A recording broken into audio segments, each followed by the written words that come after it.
اللهم إني أعوذ بك من الهم والحزن والعجز والكسل والجبن والبخل وزلع الدين وغلبة الرجال اللهم হে আল্লাহ ইন্নী নিশ্চয় আমি আউযু বিকা তোমার কাছে পানা চাচ্ছি মিনাল হাম্মে দুশ্চিন্তা থেকে ওয়াল হাজানে দুঃখ কষ্ট থেকে ওয়াল আজজে অপারগতা থেকে ওয়াল কাসলে অলসতা থেকে ওয়াল জুবনে ভীরুতা থেকে কাপুরুষতা থেকে ওয়াল বুখলে কৃপণতা থেকে ওয়াজলাইদ দাইনে ঋণের বোঝা হইতে অগলাবাতির রিজাল মানুষের জবরদস্তি হইতে।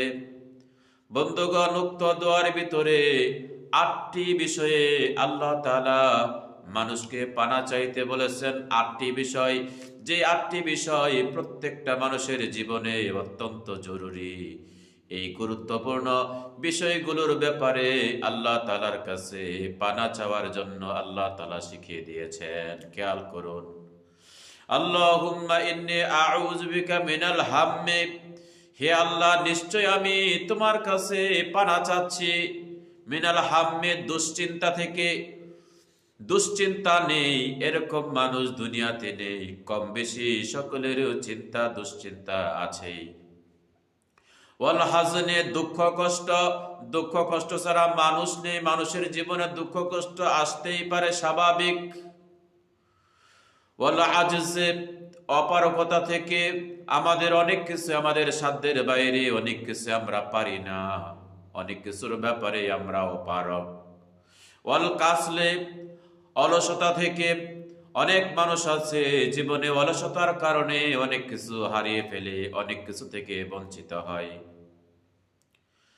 তারপরে বলা হয়েছে ওয়াল জুবনে, ভীরুতা থেকে, কাপুরুষতা থেকে।